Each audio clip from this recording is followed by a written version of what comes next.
I'm going to have you say your name and then give a physical description of yourself. Hi, my name is Ariella Blackman. I'm a white 18-year-old woman with light brown hair, light pink glasses, a white and gray tank top, and a necklace. What is your favorite food? My favorite food is pretty much anything, including chocolate. All right, and then what is one fun fact about you? One fun fact about me is I am an aspiring future astronaut. That's cool. I hope you make it. Where are you from? I'm from New York State. What is one inspirational quote either you live by or that you would like to be remembered for? An inspirational quote that I live my life by is "A goal without a plan is just a wish" by Antoine de Saint-Exupéry. Giving a brief description about what you're doing and then also kind of a little bit of how you're doing it. I've completed a lot of science research throughout high school. I'm very passionate about human spaceflight, and so I've done work regarding life support systems for human mission to Mars and looking at plant-based oxygen production systems that can be used to produce oxygen for a human mission while also reducing launch costs. I've been doing most of this through a program at my high school, but I haven't really been involved in any labs in particular, and so most of this was done in my own basement, and then I've been able to go on and present this work at science fairs and scientific conferences, and it's been really great to connect with other people through this work.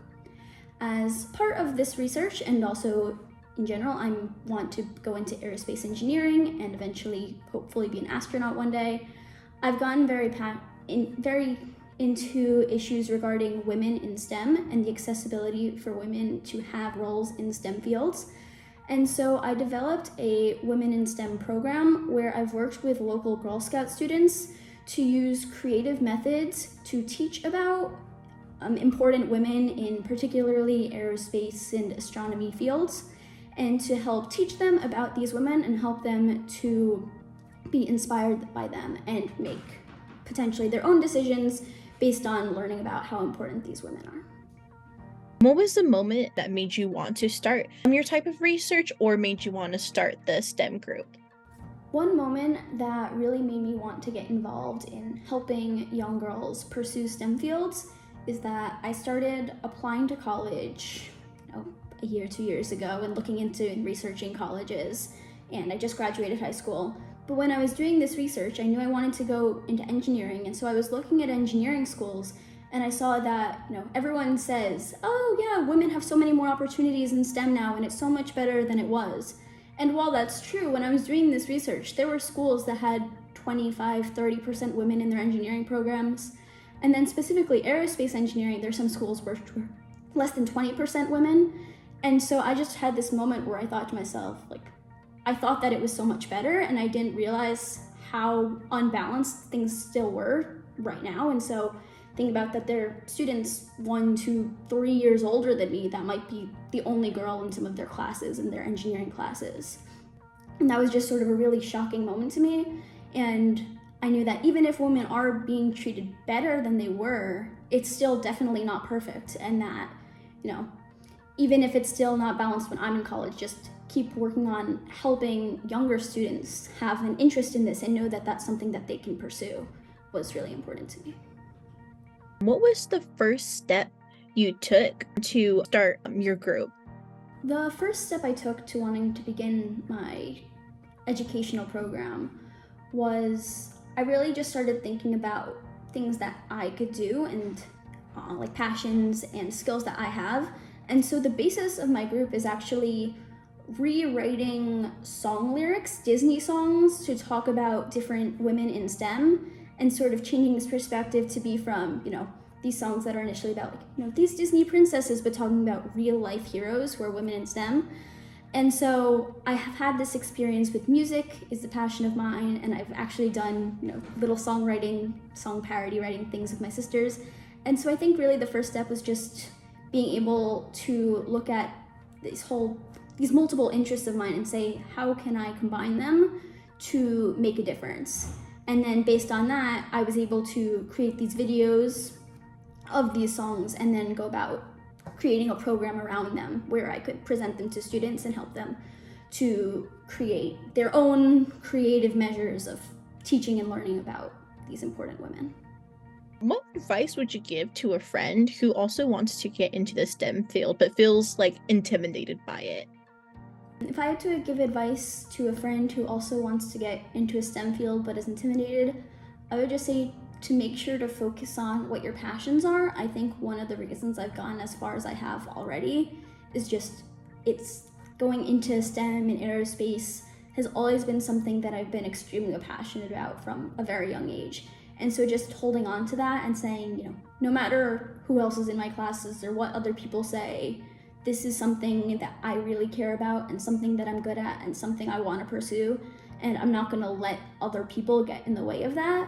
And so I think just as long as it's something you're passionate about, making sure that you focus on that passion and focus on recognizing that with that passion, you can really go ahead and do what you want to do. Where do you see your journey going next? So as I go forward with this journey, next I can see I'm about to begin as a first-year student at MIT, and so I'm about to have my freshman year there. And I'm hoping throughout that I'm going to be able to pursue aerospace engineering as a major and hopefully get more involved in research as an undergrad. And then after that, I hope to go to grad school and just be able to ultimately go about becoming an aerospace engineer and get involved in research surrounding that. You already kind of spoke about this, but what do you think and see is like the current culture beliefs around women in STEM? I think the current culture of beliefs around women in STEM, I think it's definitely improved over the past few decades, and people are a lot more accepting of women having roles in those fields. However, I think often the sort of pushback when people say women should be even more involved than they already are is, yeah, well, women aren't applying for these jobs and women aren't interested and women want other professions and aren't, applying for the jobs. And so why should we hire, 50-50 or more women when there aren't as many women applying?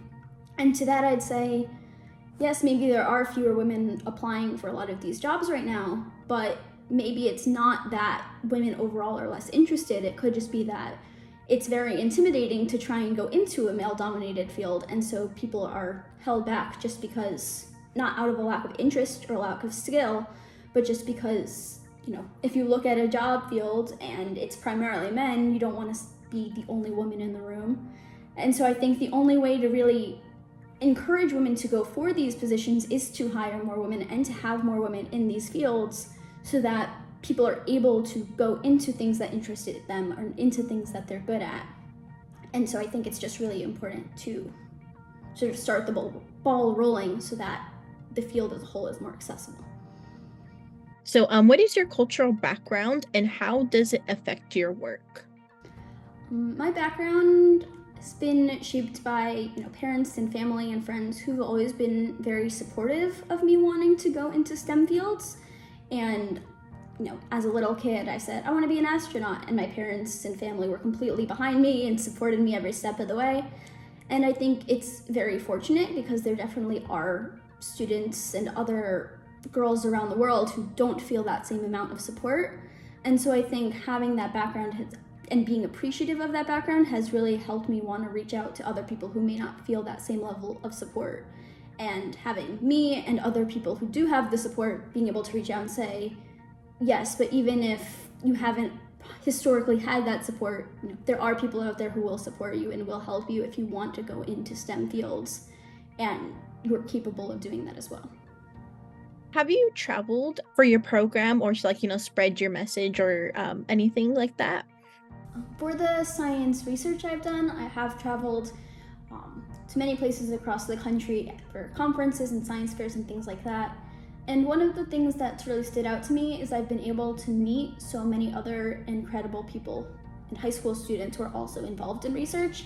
And I think talking to them, I've really gotten a sense of, I'm not the only one who cares about issues with women in STEM. There's so many people and high schoolers out there who really feel passionately about their own topics and about social issues as well. And so I think sort of looking forward as we take up a more prominent place in research and science fields as a whole, it makes me really hopeful to see where myself and these other current teenagers will be able to go in the future. What do you wish adults knew about teenagers today? I think when considering what I want adults to know about teenagers today is I often hear adults saying, oh, teenagers and kids are the voices of the future.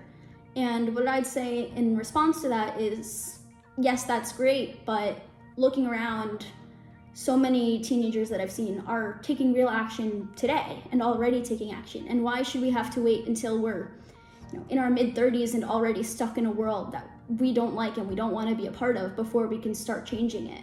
And so I guess I would just say to look at us and notice what we're already doing, and don't sort of push us to the side and delegate us to the future. We're ready now. So who are your supporters? Who are your rocks? Who kind of allows you to feel brave? I would definitely say that my friends and family are my supporters. They've always been so supportive of everything I wanted to pursue and everything I've tried to accomplish. And just knowing that they'll be behind me no matter what I do has always been, very inspiring to me and helped me achieve my goals. And then other people who have been supportive as I sort of go forward into being even more involved in science and research and engineering.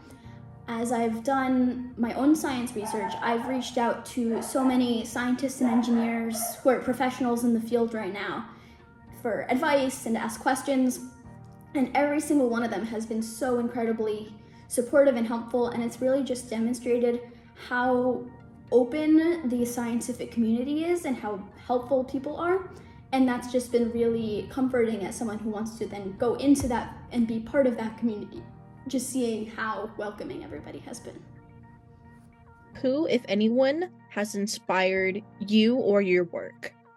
I think one example of someone who's inspired me and my work is, so there's this woman who was a seamstress in the 1960s named Eleanor Foraker, and she initially worked as a seamstress making women's undergarments and then switched over to hand sewing and being one of many women who was helping to hand sew the Apollo spacesuits. And she's one of the people I talk about in my educational program for women in STEM. And she's this person where if you talk about, women in history, nobody knows her name, nobody knows her face, and she's not just very commonly thought of, but this seamstress had this huge impact on the space industry, and it wouldn't be possible without her and all these women like her making these seemingly small impacts that add up to a spacesuit that someone can wear on the moon. And so I think just looking at all of these sort of women throughout history, where many of them we don't know their names, we don't know their faces now, but them just devoting their lives to promoting these causes so much bigger than themselves has really inspired me to want to sort of honor their legacy. So as I go about my work, I hope that one day people will know the names of these women and will help to carry on their legacy, both in the work they've done and having women be known for their work. And so as I go forward, that's something that I'm inspired by and I want to help to achieve. How has the image of yourself changed while you're doing your work, if it's changed at all? I think my image of myself has changed as I've gone about my work, because as I've been presenting at science fairs and doing research, I've definitely talked to a lot of other teenagers. And the words that I keep hearing from them and also for myself for a long time have been, I want to be a future scientist or a future engineer, a future researcher, or when considering social issues, a future change maker, a future advocate. And there was definitely a moment I had where I was looking around at all of these extremely talented students, and I was thinking, yeah, but we've already done all this research and we've already done all this, industry changing work. Why do we need to say future? Why can't we say, we are scientists and we are change makers? And so I think I've really had that flip of perspective where so many of these things where I've spent my life saying, this is what I want to do, when I grow up. I don't have to wait. I can just sort of do it already and see myself as already fulfilling that role. How have the people changed around you after you started your work? I think people have changed around me after I've started my work because I can recall an incident where I was working with these Girl Scouts while doing my educational program. And for part of the program, I asked them to come up with their own creative methods of telling stories of these historical women that I talk about. And so I go in with the implication, okay, yeah, you can draw a picture of them, or write your own song, or write your own story, things like that. And so there was one group of girls who were presenting their work, and they showed a picture of a space suit, and they were talking about the women and saying, okay, yes, here's what she did, and here's what she looked like, and she made this spacesuit. But then they went on to say, and we came up with our own ideas for a spacesuit, and here's what we would include, and here's what we would pack on our own mission to Mars. And I think just seeing them take what I was teaching them and apply it to themselves and say, yeah, well, why are we talking about this other woman? Why can't we make our own spacesuit? Was this really meaningful moment where I realized that I had actually impacted, how they thought about themselves and how they thought about the world around them, and actually achieved that goal of inspiring them and helping them to realize that they didn't even only need to talk about other women who have made a difference, but they had the potential to do that themselves. What are the daily practices that help you keep yourself centered? I think some of the daily practices I do to keep myself centered are not so much practices, but more of sort of a daily mindset. And I'm someone who, for my entire life, has had very sort of ambitious long-term goals of, I want to be an astronaut, and I want to impact spaceflight, or impact human spaceflight in particular. And so I think just taking, a moment every day to just sort of focus on those sort of more long-term goals, because you can get very easily caught up in the day-to-day stressors of, normal life. And in school, and I have to do this paper, and I have to do this homework assignment, all these things, but just trying to sort of focus on more long-term and, not having everything planned out, obviously, for the rest of my life. That's crazy. But just sort of thinking of, this little thing isn't going to matter, but just sort of making sure that I'm, over the long term, trying to achieve those goals. Have there been difficult days in your journey, and how have you made it through? There have been a lot of difficult days in my journey. With my research in particular, there have been definitely days where I've looked at it and just nothing is going according to plan, and I'm trying to grow plants and the plants aren't growing and the results aren't what I expected, and I have to write a paper that's due in a week and I have no idea what's going on. And I think what's really important to move past that is, my research is something that I'm very passionate about, the topic of it, and I've already put in so much work into it. And just sort of shifting your mindset to be, okay, well, I can either get super overwhelmed by all of these issues and just kind of shut down and give up, or I can pause, take a sec, and then just think creatively about, okay, well, how else can I answer answer my question or address the problem? And seeing all these issues is not as necessarily a setback, but okay, well, more of a learning experience, and how can I use this to teach me something else about my research? No, the plans aren't great, but maybe they're not growing for a reason, and instead of being stressed out about it, seeing it as a learning opportunity. And that has definitely just helped me to move past difficulties in my research, and just think about, I've had other issues, I've been able to get over them and learn a ton from them, and so that's just another opportunity for me to do so. What is something you're proud of? Something I'm proud of is the way that I've done so much of this research, but so much of it has been done pretty independently, in my own house, in my own basement. And when I go to science fairs and talk to other students, it's pretty rare for that to happen. And a lot of students are, I work closely with one mentor, or I'm in a lab, or things like that. And those really aren't experiences that I've had. And actually a lot of students at my high school who do my research program have also done a lot of their work at home or at their high school.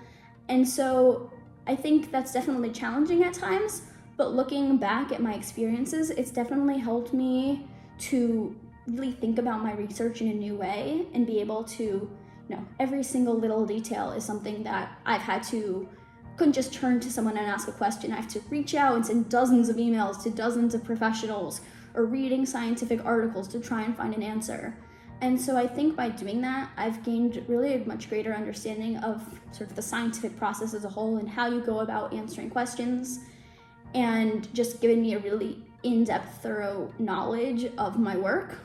And so I think one of the things I'm proud of is just the ability that I've gone about that, and the way that now I have this really in-depth knowledge of something that I'm very passionate about that hopefully I can go forward and continue to use throughout my career. Who in pop culture has inspired you? Someone in pop culture who has inspired me is I am a huge Taylor Swift fan. I love Taylor Swift so much, and I think a lot of people in the media will often put her down and say she's manipulative or only cares about relationships or things like that. But I think when you look deeper at her and her life and her music, she's really so inspiring to so many girls and women around the world who listen to her music, and has sort of been able to have this presence in the music industry. And so I think she's awesome. What are your favorite books or motivational songs that help keep you going? My favorite book is The Martian, which is definitely kind of cheesy based on my interests and passions. And by the way, the book, not the movie. The book is so much better than the movie. But it is a way of having this fictional story that has so many scientific details within it, where it almost seems like it could be a realistic scenario and a realistic story. And I just think that it's so cool and definitely inspiring, considering, I want to be on Mars one day. Hopefully not stuck there, but, same difference. Do you think any forms of media or entertainment have contributed to your passion for space and STEM? I think just like social media and connection between people in general has contributed to my passion in STEM. I think through social media, I'm able to sort of connect, not personally, but see the experiences of so many people in STEM fields and be able to far more easily learn about their lives and their experiences and their journeys. And so I think being able to sort of see easily at a glance online the journeys of so many people who are doing things that I want to do in the future has been really inspiring to me. I have to ask, aliens, thoughts, stories, if you believe in them or not? I would say that aliens in some form 100% exist, in my opinion.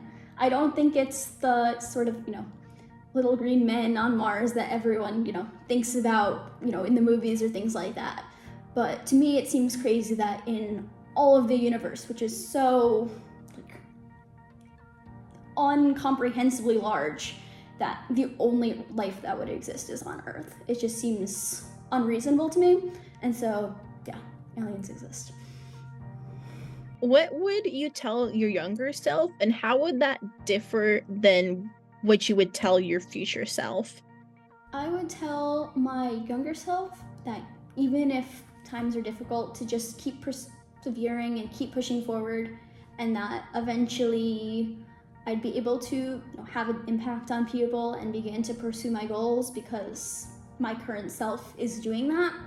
And then to my future self, assuming I am able to continue pursuing these goals and accomplish the things that I'm dreaming of accomplishing, I would just say to make sure to not take it for granted, because my younger self, it's something that I have really wanted and I currently do really want, and just to make sure to embrace every minute of it.